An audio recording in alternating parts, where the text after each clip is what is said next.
Legend lives on from the Chippewa on down of the big lake they call Gitchigumi. The lake, it is said, never gives up her dead when the skies of November turn gloomy. With a load of iron ore, 26,000 tons more than the Edmond Fitzgerald weighed empty. That good ship and true was a bone to be chewed when the gales of November came early. The ship was the pride of the American side, coming back from some mill in Wisconsin. As the big freighters go, it was bigger than most, with a crew and good captain well seasoned, concluding some terms with a couple of steel firms when they left fully loaded for Cleveland. And later that night when the ship's bell rang, could it be the north wind they'd been feeling?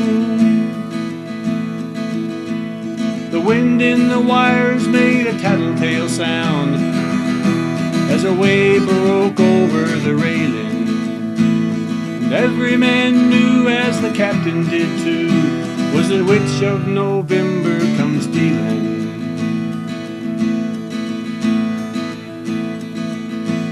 The dawn came late and the breakfast had to wait when the gales of November came slashing.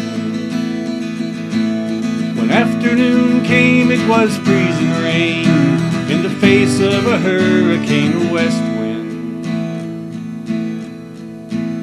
When supper time came, the old cook came on deck, saying, "Fellas, it's too rough to feed ya." At 7 p.m. a main hatchway caved in. He said, "Fellas, it's been good to know ya." The captain wired in, he had water coming in, and the good ship and crew was in peril. And later that night, when his lights went out of sight, came the wreck of the Edmond Fitzgerald. Does anyone know where the love of God goes when the waves turn the minutes to hours? The searchers all say they'd have made Whitefish Bay if they'd put 15 more miles behind her. They might have split up, or they might have capsized. They may have broke deep and took water.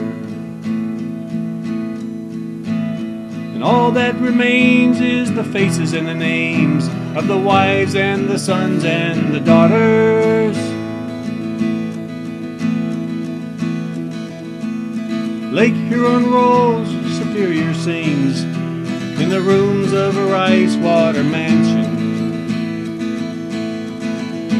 Old Michigan steams like a young man's dreams, the islands and the bays are for sportsmen. And farther below, Lake Ontario takes in what Lake Erie can send her. And the iron boats go, as the mariners all know, with the gales of November remembered. In a musty old hall in Detroit they prayed, in the Maritime Sailors Cathedral. And the church bell chimed till it rang 29 times for each man on the Edmond Fitzgerald.